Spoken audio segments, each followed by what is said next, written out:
American schools have forgotten to teach our children one of the most important courses of all, investing. This is a glaring omission. History we teach, but not the part about the great march of capitalism and the role that companies have played in improving our lives.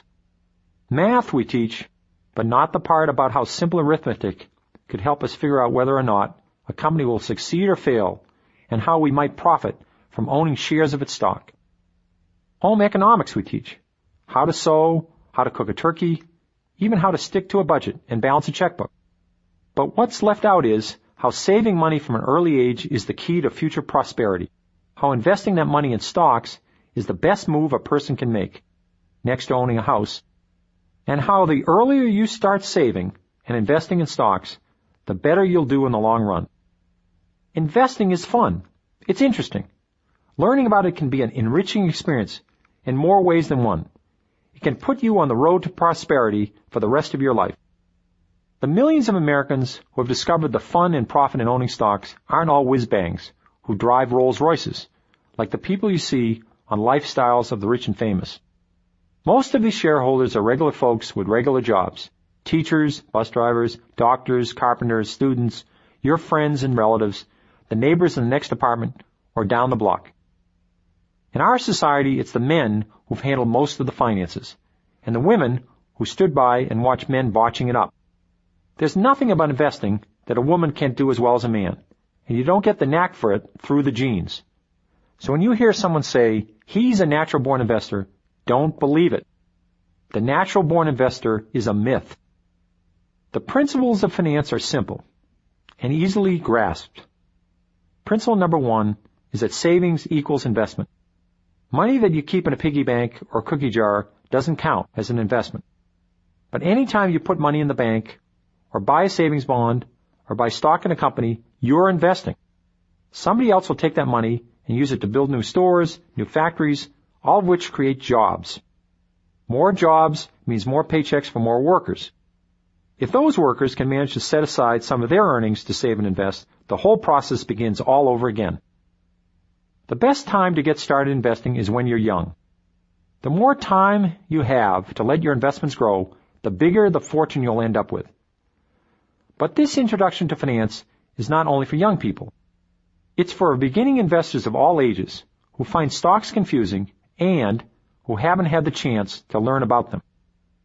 Before we go any further, I want to stress again the importance of saving on a regular basis and starting young, whether it's $50, $100, or $500 a month. Consider the following two cases: Joe Big Belly and Sally Cartwheel. Big Belly gets a job as a clerk at Walmart. He's living at home and saving every last dollar so he can make the $2,000 down payment on a $20,000 Camaro with a racing scoop on the hood. He takes out a car loan for the remaining $18,000. His parents have to sign for the loan, but Big Belly is making the payments. It's a 6-year loan at 10% interest, so he sends $200 a month to the finance company.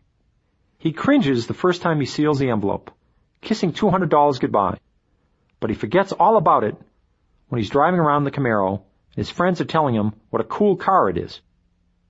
A few months later, there are scratches on the door and stains on the carpet, and nobody is oohing and awing when the Camaro pulls into the parking lot.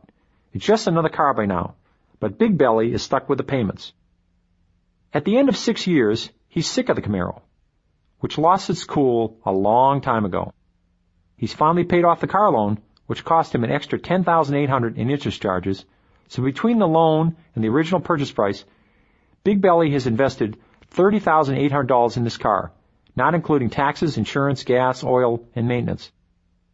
At this point, the Camaro has more dents and more stains, and the engine sounds a bit rough. So what he's got to show for his $30,800 investment is a $6,000 clunker that he doesn't even like anymore. Sally Cartwheel also lives at home and works the Walmart checkout line a few feet away from Big Belly. But she didn't buy a cool car. She took the $2,000 she saved up and bought a used Ford Escort. Since Sally paid all cash, she didn't have car payments. So instead of sending $200 a month to the finance company, she invested $200 a month in a mutual fund for stocks. 6 years later, when Big Belly was mailing out his last car payment, the value of Cartwheel's mutual fund had doubled. Between the doubling of the fund itself and the steady stream of $200 contributions to the fund, Cartwheel has a $22,000 asset. She also has the Escort, which got her back and forth okay, and the dents and the stains she never worried about, because she didn't think of her car as an investment. It was only transportation. As we leave this economic morality tale, Cartwheel has enough money to make a down payment on an apartment and move out of her parents' home, while Big Belly continues to mooch. He's asked her out on a date, but she's taken a fancy to the real estate agent who's showing her around. America was once a nation of savers. People of all income levels put aside as much money as they could, mostly in savings accounts at the local bank. They made money on this money as it grew with interest, so eventually they could use it for a down payment on a house, or to buy things, or to draw on in family emergencies. In the meantime, the bank could take people's savings and lend them out to home buyers or home builders or businesses of all kinds. A country with a high savings rate can pay for roads, phone lines, factories, equipment, and all the latest innovations that help companies make better and cheaper products to sell to the world. An example is Japan. Japan was nearly ruined by World War II, but it managed to bounce back and become a great economic power. Japan was able to revamp its industries and rebuild its cities and towns because of its high savings rates. It's still a nation of savers today. The U.S. has a lot of catching up to do in this area because we no longer save the way we once did. While we put aside 5% of our income every year, the people of Japan, Thailand, Hong Kong, Singapore, China, and many other countries are saving 10% or more. We lead the world in credit cards and in borrowing money to pay for things we want right away but can't quite afford. Save as much as you can. Start when you're young. You'll be helping yourself and helping the country. The stock market offers each of us a terrific way to do both of those things. Save and invest in the country. But to win at this game, you have to understand how it's played. Let's begin with the basics.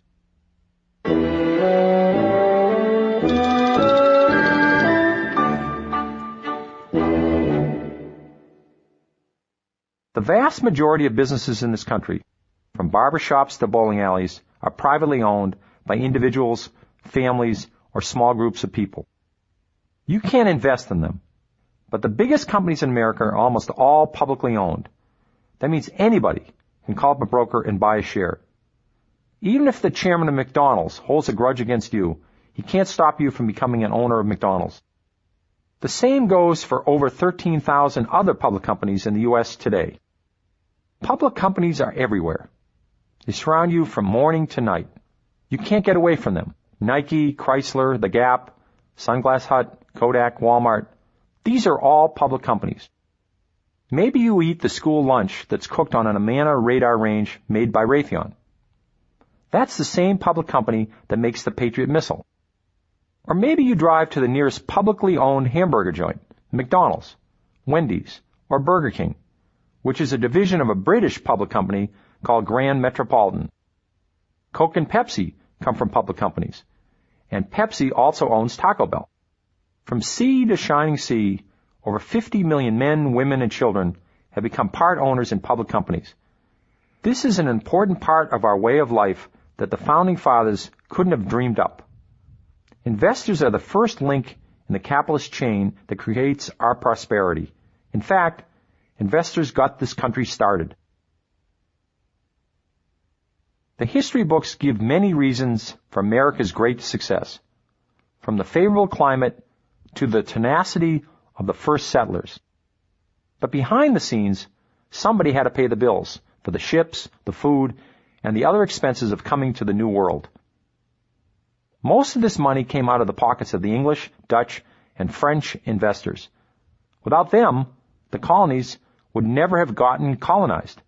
For example, it was the Virginia Company which footed the bill for the first expedition to Jamestown, where Pocahontas saved John Smith from having his head bashed in by her angry relatives. And later, in the mid-1800s, it was again foreign capital, that helped bankroll our fantastic progress as an emerging market. Today, we are returning the favor. American capital helps the world economy to grow, especially the emerging markets in Asia, Africa, and Latin America. It did not take long for capitalism to take root in America. By the early 1700s, companies of many types were getting started in the colonies. A few are still operating today. This is an amazing feat when you think of all the calamities between then and now. J.E. Rhodes, for example, has been around since 1702, when it began manufacturing buggy whips. Clever managers saw the age of the machine coming and switched to making conveyor belts. The D. Landreth Seed Company has been around since 1784. It sold seeds to Thomas Jefferson. If a company makes a good product that never goes out of date, it can stay in business forever. While there were businesses in colonial America, there were no banks. The British did not allow them. After the Revolution, this problem was corrected. In spite of the opposition from Thomas Jefferson, a gentleman farmer who dreaded banks, Alexander Hamilton got approval for the first bank of the United States in 1791. We all recognize George Washington as the father of our country, but Alexander Hamilton was the father of the financial system. Hamilton's more famous for being a bad shot, losing a duel to Aaron Burr, but he was an astute economic planner. Hamilton also helped found the Bank of New York, still listed on the New York Stock Exchange. But the earliest shareholders in American banks, knowing little about what they were buying, paid too much for many of their bank stocks. The bidding went higher and higher until it got to ridiculous prices. And on Wall Street, what goes up that high must come down. Bank stocks landed with a thud in the crash of 1792, the first crash in Wall Street history. Hamilton's idea of a federally sponsored bank went out of favor after another panic in 1819, when a lot of businesses went bankrupt and people lost their life savings and jobs. President Andrew Jackson transferred the government's money to various state banks. The states, which gave out charters, in time created a vast system of banks, 300 in 1820, over 10,000 today. At the time of American independence from England, markets were opening all over the place. People were buying and selling at a furious pace. To many people, the whole situation looked out of control. Never in history were the masses of people allowed to go their own way and work for their own benefit. There didn't seem to be any rhyme or reason to it. Enter the economists, a new breed of thinkers. The first and smartest was Adam Smith. His Wealth of Nations, published in 1776, the year America declared independence, made the case for economic freedom. Smith deserves a place in history along with Tom Paine, Benjamin Franklin, and John Locke, who made the case for political freedom. Smith argued that when each person pursues his own line of work, the population is far better off than with a king or central planner dictating who gets what. This seems obvious today, but in 1776, it was a novel idea that millions of people could do what they pleased and somehow still create an orderly society where everyone was fed and housed. What if 99 out of 100 wanted to make hats? This is where Smith's invisible hand comes to the rescue. There is no invisible hand, of course. That was how Smith explained the ability of supply and demand to keep goods and services in balance. Too many hats? Prices drop. Hat makers go out of business and switch to a line of work that's profitable, like vegetable farming. The invisible hand doesn't work perfectly, of course, but Smith's ideas still hold true today. When there's a need for a new product, such as computers, many companies go into the business until there's so many computers that the price drops. The competition helps the consumer because every few months, fantastic new products come out to replace the clunky old ones. We don't need a king or a Congress or a Department of Things to decide what the country should make and how many. The market system that Smith described works this out automatically, and the profit motive supplies the incentive for people to work and corporations to be productive. Companies are in business for one basic reason: No matter if they're private or public, owned by a single shareholder or a million shareholders, the goal is the same. They want to make a profit. Profit is the money that's left over after all the bills are paid. It can be divided among the owners of any business, whether it's General Electric, Pepsi-Cola, Marvel Comics, or the car wash you run on weekends in your driveway. You wouldn't want to stand out in the hot sun with a bucket and soapy sponge if you didn't expect to come away with a profit. Maybe you enjoy washing cars because you can hose yourself down every once in a while. It keeps you cool in the summertime. But that doesn't mean you do it for free. The same is true of people who own shares in companies. They're not doing it just for the fun of getting invited to the annual meeting or getting a copy of the annual report sent to them in the mail. They're doing it because they expect the company in which they own shares to make a profit and pass along some of that profit to them sooner or later. There's a mistaken idea still floating around that people who do things for profit are being greedy or underhanded. They're trying to pull a fast one on the rest of us. Because whenever one person makes a bundle, it's at the expense of everybody else. A generation ago, there were more believers in this idea than there are today. But it's still lurking in the backs of more than a few minds. That one man's gain is another man's pain was the basic doctrine of communism. It was also fashionable among socialists on college campuses and elsewhere, who never missed a chance to accuse capitalists of putting themselves first and everybody else last, and of getting rich on the sore backs of the wage earners. Capitalism is not a zero-sum game. Except for a few crooks, the rich do not get that way by making other people poor. When the rich get richer, the poor get richer as well. If it were really true that the rich get richer at the expense of the poor, then since we're the richest country in the world, by now we surely would have created the most desperate class of poor people on earth. Instead, we've done just the opposite. Even corporate layoffs, which are painful to the individual, are healthy in the larger scheme of things. Back in the 1980s, the top 500 corporations found they had to get leaner and more competitive to survive. 3 million workers were dropped from the payrolls. But without these changes, millions and millions more would have lost their jobs. The bloated payrolls would have destroyed these companies. Meanwhile, small firms were creating jobs. Over 2 million new businesses were started in the 1980s. If they employ an average of 10 people each, that creates 7 times the jobs lost in the well-publicized layoffs of the bigger corporations. And often, the small companies have become larger ones, employing not 10, but thousands of people. In spite of everything you might hear about layoffs or America losing its place in the world, remember that our economy has enormous strengths. We are the low-cost producers in forest products, paper, aluminum, and chemicals. Believe it or not, our railroads are so good at moving cargo that other countries are studying how we do it.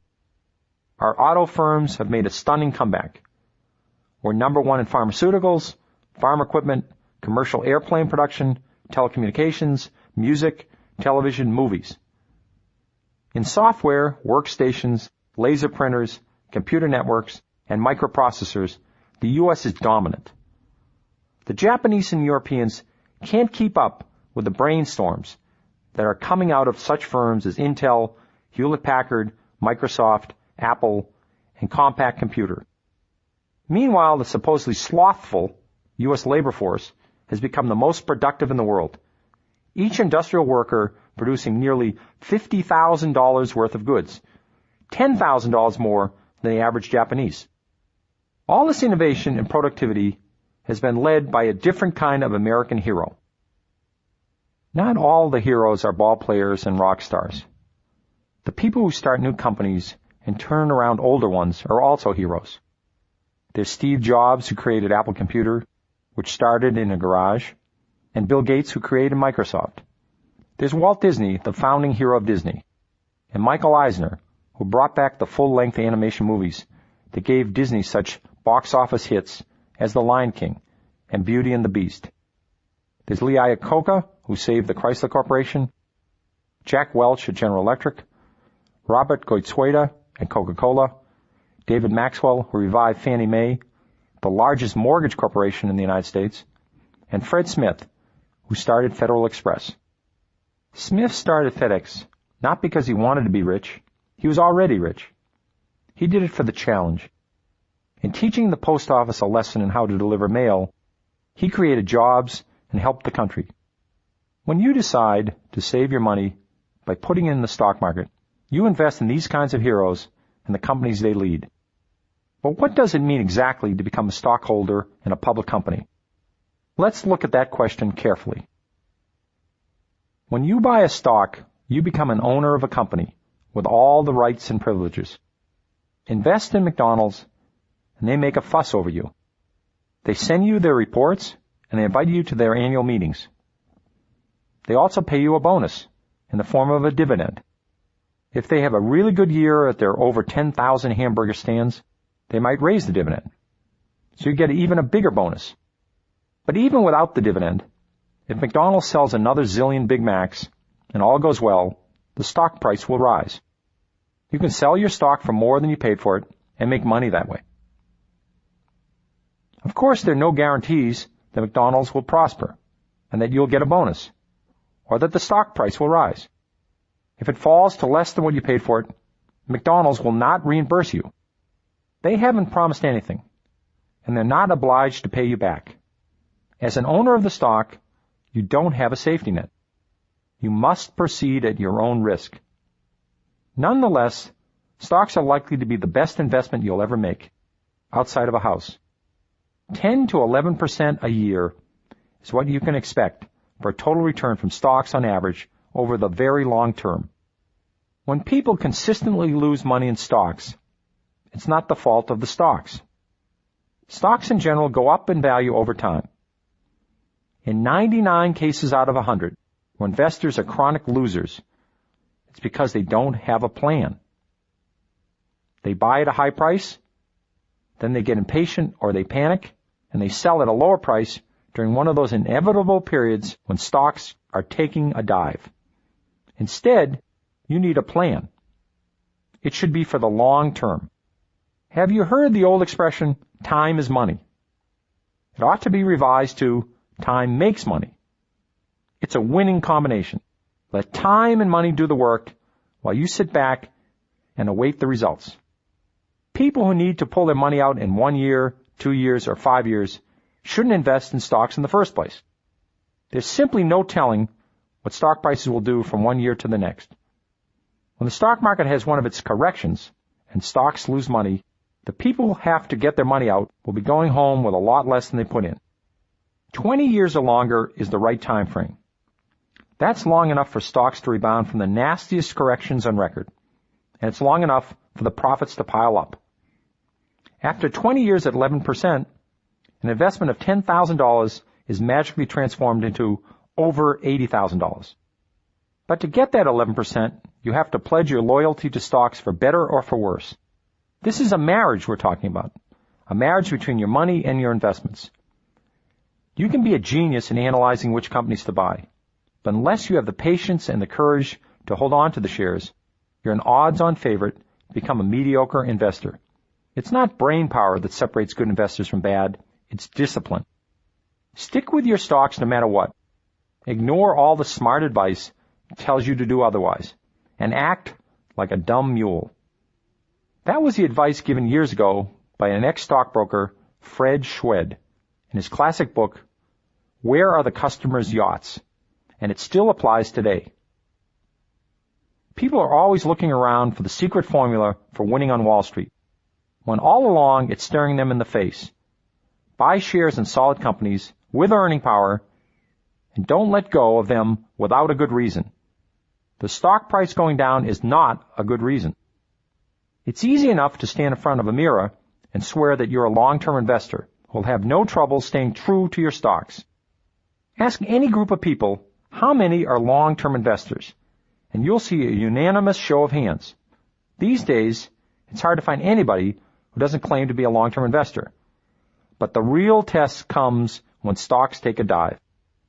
Nobody can predict exactly when a bear market will arrive, although there's no shortage of Wall Street types who claim to be skilled fortune tellers. But when one does arrive, and the prices of 9 out of 10 stocks drop in unison, many investors naturally get scared. It's at this point that large crowds of people suddenly become short-term investors. In spite of their claims about being long-term investors, they let their emotions get the better of them.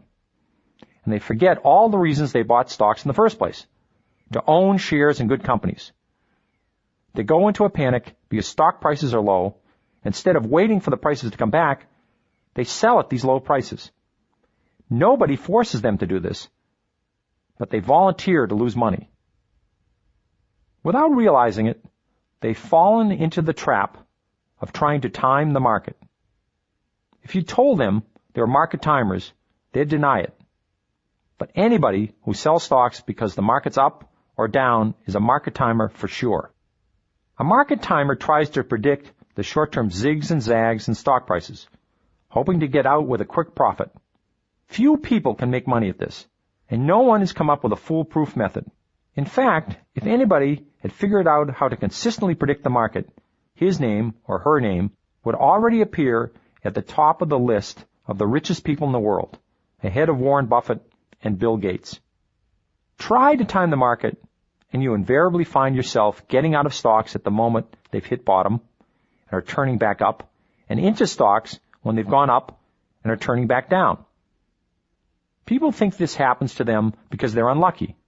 In fact, it happens to them because they're attempting the impossible. Nobody can outsmart the market.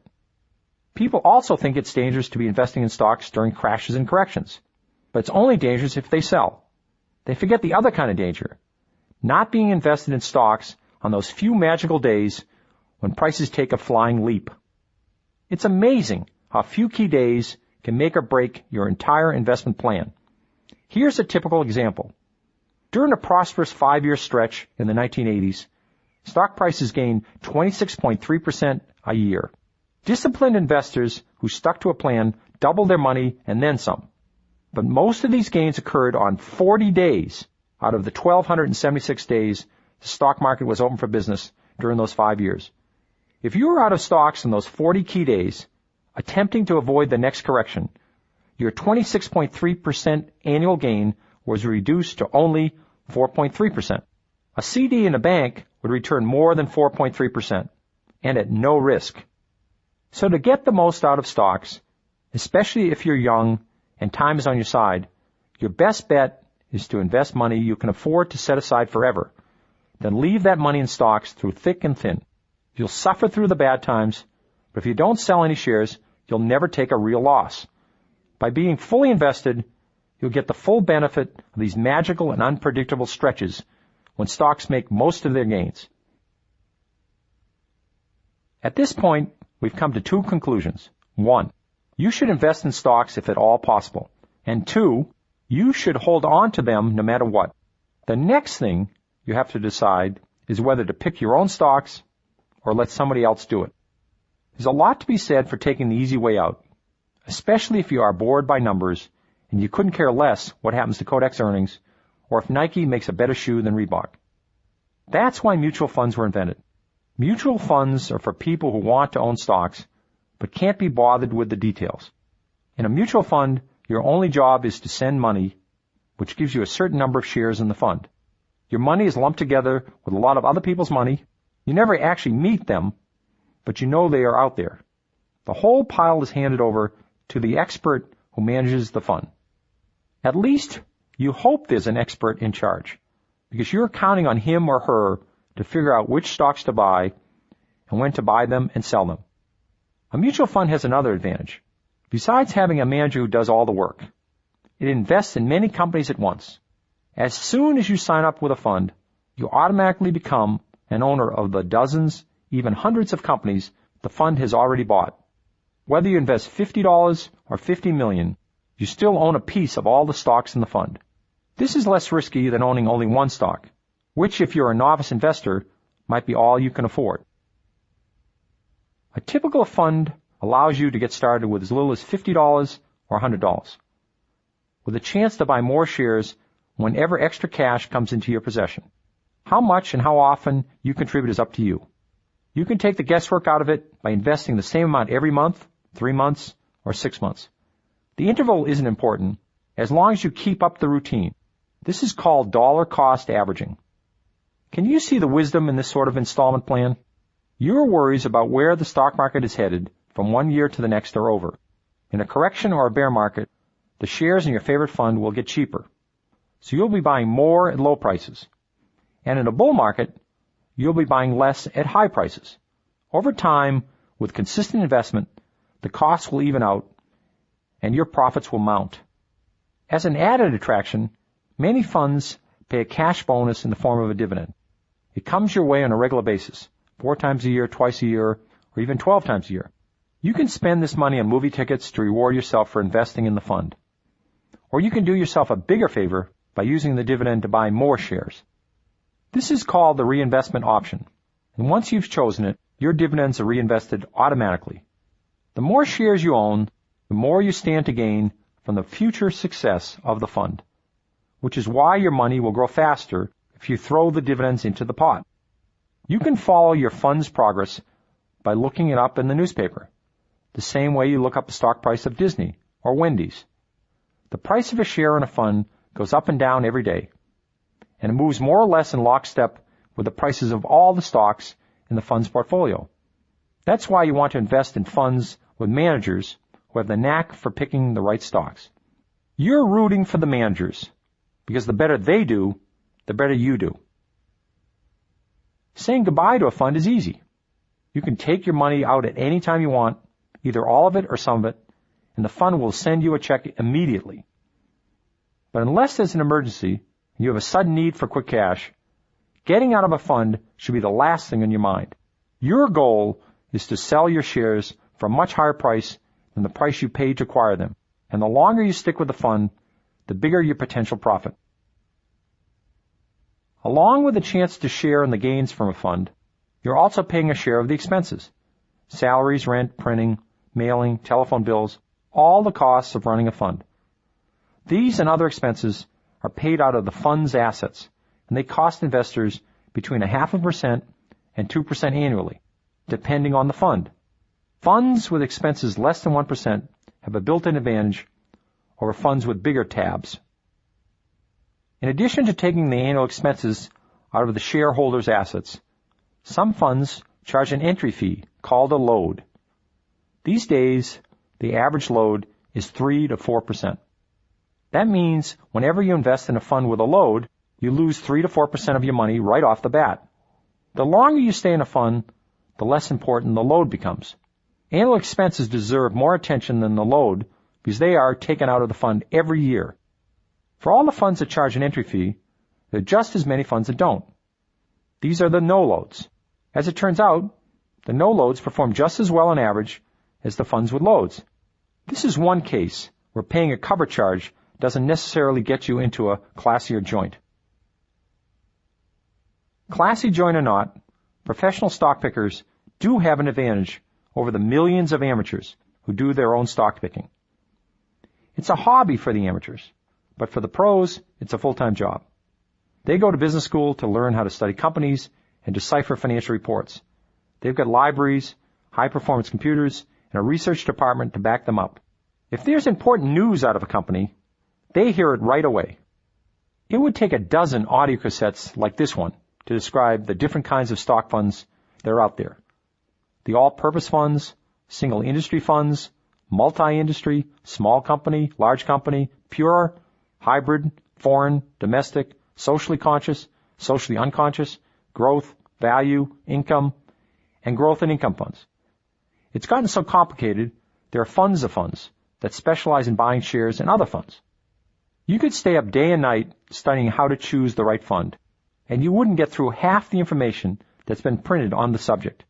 If all these how-to books, pamphlets, and articles fell on top of you, it would take a rescue squad several hours to pull you out. You can buy mutual funds directly from the companies that manage them, such as Dreyfus, Fidelity, Scudder, etc. You can also buy them through a stockbroker, although a broker may not be able to sell you the fund that you want. Brokers have to make a living. They sometimes get a bigger commission for selling the firm's own products. Convincing you to buy one of their own in-house mutual funds may be in their best interest, but not necessarily in yours. Whenever a broker recommends anything, always find out what's in it for the broker. Ask him or her to provide information on the full range of what's available. There might be a fund that's similar to the one he's recommending, but has a better record overall. If you're a long-term investor, ignore all the bond funds and hybrid funds. These invest in a mixture of stocks and bonds, and go instead for the pure stock funds. Stocks have outperformed bonds in 8 of the 9 decades in this century, and are way ahead in the first half of the decade of the 1990s. If you're not 100% invested in stocks, you're shortchanging yourself in the long run. Picking a fund ought to be easier than picking an auto mechanic. When an auto mechanic claims to be the best in the business, you have no way of telling if he is or he isn't. But you can find out right away which funds are the best. It all boils down to one number, the annual return. A fund that returned 18% a year to its investors in the last decade is better than a fund with similar objectives that returned only 14%. But before you invest in a fund on the strength of its record, make sure the manager who compiled the great record is still in charge. Why take a chance on a rookie fund when you can invest in a veteran fund that's been around through several seasons and has turned in an all-star performance? A list of funds that have stayed on top over many years can be found in financial magazines such as Barron's and Forbes. Twice a year, Barron's publishes a complete roundup of the funds, with the details provided by Lipper Analytical, a high-quality research company run by a prominent fund watcher, Michael Lipper. The Wall Street Journal publishes a similar roundup 4 times a year. If you want more information about a particular fund, you can get it from Morningstar, a company that tracks thousands of funds and issues a monthly report. Morningstar ranks all the funds for safety, rates their performance, and tells who the manager is and what stocks are in the portfolio. It's the best one-stop source in existence today. Over time, it's been more profitable to invest in small companies than large companies. The successful small companies of today will become the Walmarts, Home Depots, and Microsofts of tomorrow. It's no wonder, then, that mutual funds that invest in small companies have beaten out other funds by a substantial margin. A couple of stocks like Walmart is all a mutual fund needs to outperform the competition. That one stock is up more than 600-fold in 20 years. Since small company stocks are generally more volatile than large ones, you'll need a strong stomach that can take the bumps and stay on the ride. You'll do better in mutual funds that invest in small companies. And take note, it doesn't pay to be a fund jumper. Some investors make a hobby of switching from one fund to another, hopping the bandwagon of the latest hot performer. This is more trouble than it's worth. Studies have shown that top-ranked funds from one year rarely repeat their performance the next. Trying to catch the winner is a fool's errand, in which you're likely to end up with a loser. You're better off picking a fund with an excellent long-term record and sticking with it. Some investors have given up trying to find a fund that beats the averages. Instead, they choose a fund that is guaranteed to match the average, no matter what. This kind of fund is called an index fund. It doesn't need a manager. It runs on automatic pilot. It simply buys all the stocks in a particular index and holds on to them. There's no fuss, no experts to pay, no management fees to speak of, no commissions for getting in and out of different stocks, and no decisions to make. For instance, an S&P 500 index fund buys all 500 stocks in the Standard & Poor's 500 index, a diversified basketful of large stocks. This S&P 500 index is a well-known market average. So when you invest in such a fund, you'll always get an average result, which based on recent past performance will be a better result than you get in many of the managed funds. Or if you decide to invest in what's called a small cap fund to take advantage of the big potential payoffs from small companies, you can buy a Russell 2000 index fund. That way, your money will be spread out among the 2,000 stocks in the Russell.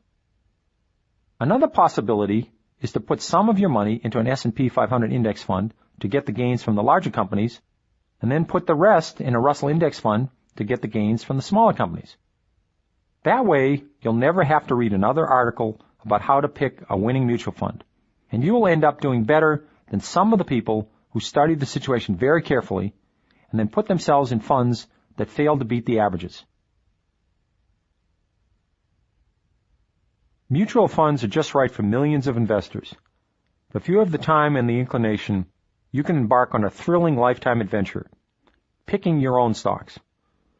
This is a lot more work than investing in a mutual fund, but you can derive a great deal of satisfaction from picking your own stocks. Over time, perhaps you'll do better than most of the funds. Not all your stocks will work to your advantage. No stock picker in history has ever had a 100% success ratio. Even wealthy stock picker Warren Buffett has made numerous mistakes, and I could fill several spiral notebooks with stories of mine. But a few big winners every decade is all you need. If you own 10 stocks, and 3 of them are big winners, they will more than make up for 1 or 2 losers and 6 or 7 stocks that have done okay, but not great. Once you get the hang of how to follow a company's progress, you can begin to plow more money into the successful companies and reduce your stake in the flops. Actually, there's nothing to keep you from investing in mutual funds and buying your own stocks as well. Many investors do both. In fact, stock picking may be America's #1 hobby, although it's rarely thought of that way. Many of the bits of advice you learned before in the mutual fund section, such as the advantages of starting early, of having a plan, of sticking to the plan, and not worrying about crashes and corrections, also apply to the portfolio of stocks you pick on your own. A problem confronts you right away.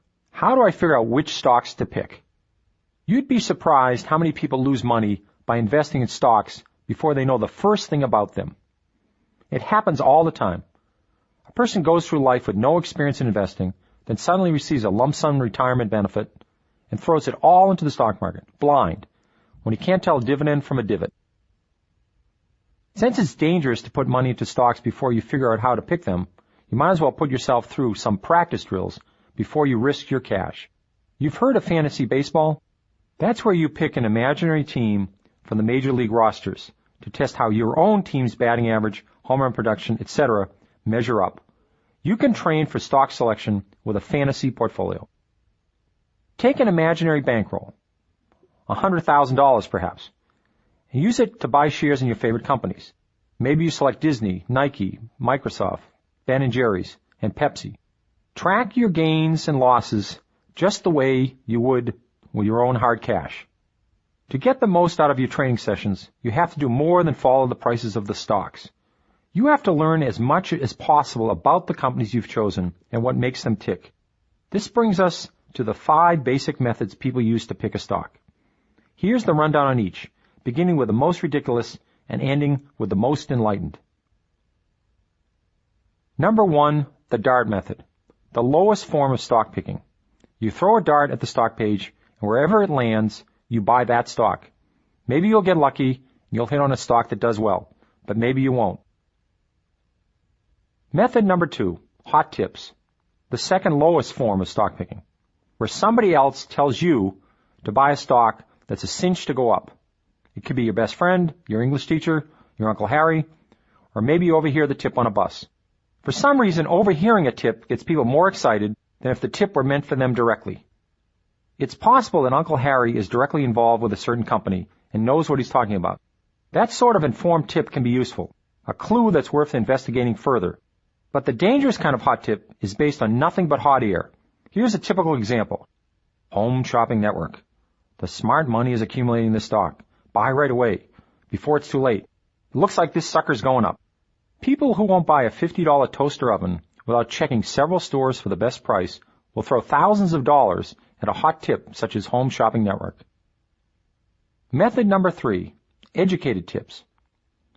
You get these from experts who appear on the TV or are quoted in newspapers and magazines. There's a constant stream of educated tips flowing out of the fund managers, investment advisors, and other Wall Street gurus. You're not the only person who's been let in on these educated tips. Millions of readers and listeners are hearing the same thing you are.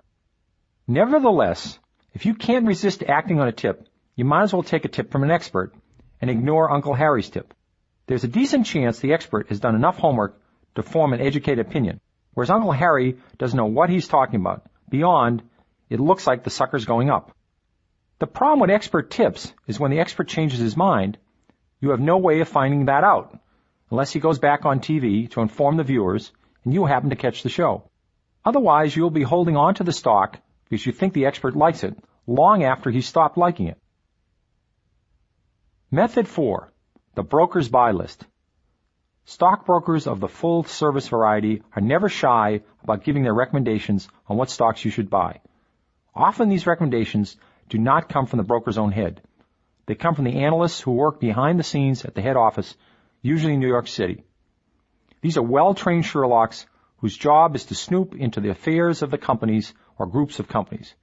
They issue buy signals and sell signals based on the evidence they dredge up. It is possible for you to build an excellent portfolio by working with a broker to pick stocks from the buy list. That way, you can rely on the brokerage firm's research and still get to choose which of the buys you like the best. This has one big advantage over relying on educated tips. If the brokerage firm changes its mind and moves one of your stocks from the buy list to the sell list, your broker will inform you of the fact. If he doesn't, then put the broker on your sell list. Method 5. Doing your own research. This is the highest form of stock picking. You choose the stock because you like the company, and you like the company because you studied it inside and out. The more you learn about investing in companies, the less you have to rely on other people's opinions, and the better you can evaluate other people's tips. You can decide for yourself what stocks to buy and when to buy them. You'll need two kinds of information, the kind you get by keeping your eyes peeled, the kind you get by studying the numbers. The first kind you can begin to gather every time you walk into a McDonald's, a Sunglass Hut, or any other store that's owned by a publicly traded company. And if you work in the store, so much the better. You can see for yourself whether or not the operation is efficient or sloppy, overstaffed or understaffed, well organized or chaotic. You can gauge the morale of your fellow employees. You can get a sense of whether management is reckless or careful with money. If you're out front with the customers, you can size up the crowd. Are they lining up at the cash register, or does the place look dead? Are they happy with the merchandise, or do they complain a lot? These little details can tell you a great deal about the quality of the parent company itself. Have you ever seen a messy Gap or an empty McDonald's? The employees at any one of the Gap outlets or the McDonald's franchises could have noticed long ago how fantastically successful these operations have been and invested their spare cash accordingly. Even if you don't have a job in a publicly traded company, you can see what's going on from the customer's angle. Every time you shop in a store, eat a hamburger, or buy new sunglasses, you're getting valuable input. By browsing around, you can see what's selling and what isn't. By watching your friends, you know which computers they're buying, which brand of soda they're drinking, which movie they're watching, whether Reeboks are in or out. These are all important clues that can lead you to the right stocks. Once you start looking at the world through a stock picker's eyes, where everything is a potential investment, you begin to notice the companies that do business with the companies that got your attention in the first place. If you work in a hospital, you come into contact with companies that make sutures, surgical gowns, syringes, beds and bedpans, x-ray equipment, EKG machines, companies that help the hospital keep its costs down, companies that write the health insurance, companies that handle the billing. The grocery store is another hotbed of companies. Dozens of them are represented in each aisle. You will also begin to notice when a competitor is doing a better job than the company that hired you. When people were lining up to buy Chrysler minivans, it wasn't just the Chrysler salesman who realized that Chrysler was on the way back to making record profits. It was also the Buick salesman down the block who sat around their empty showroom and realized that a lot of Buick customers must have switched to Chrysler. This brings us to the numbers. Just because a company makes a popular product doesn't mean you should automatically buy the stock. There's a lot more you have to know before you invest. You have to know if the company is spending its cash wisely or frittering it away. You have to know how much it owes to the banks. You have to know if the sales are growing and how fast. You have to know how much money it earned in past years. You have to make your best estimate as to how much it can expect to earn in the future. You have to know if the stock is selling at a fair price, at bargain prices, or too high a price. You have to know if the company is paying a dividend, That is, does it regularly send a portion of its profits to you? And if so, how much?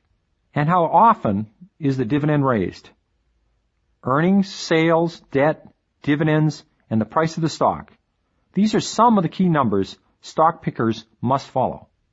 People go to graduate school to learn how to read and interpret these numbers. So this is not a subject that can be covered in depth in a primer such as this one. The best we can do is to give you a glimpse at the basic elements of a company's finances so you can begin to see how the numbers fit together. No investor can possibly hope to keep up with the over 13,000 companies whose stocks are traded in the U.S. markets today.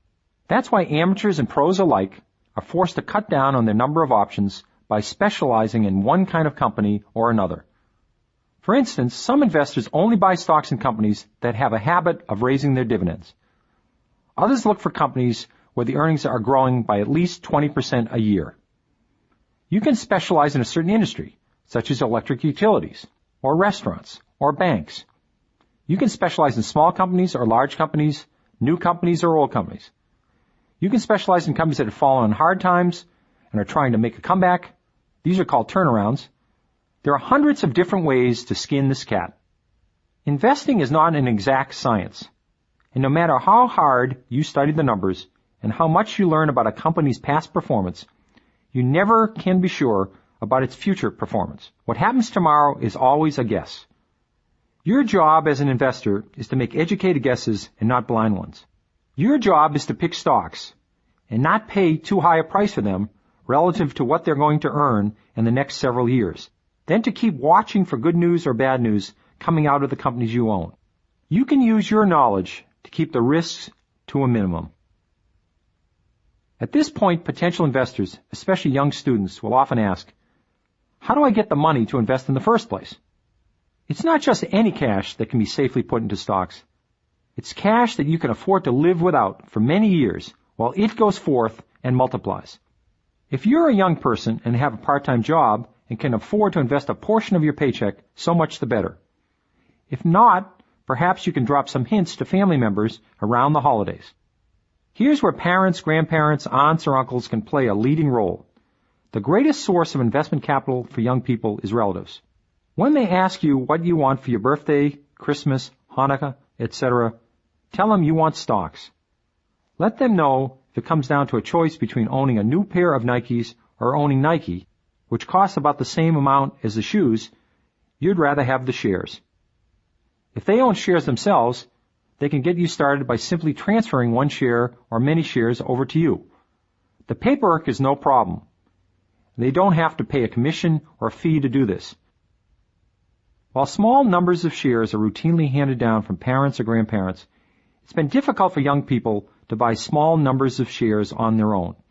Until recently, in fact, young investors have been discouraged from buying the one share or the few shares that would get them started investing. Two barriers stand in their way. First, most stock transactions are handled by brokers, and you can't open your own brokerage account until you're 21 years old.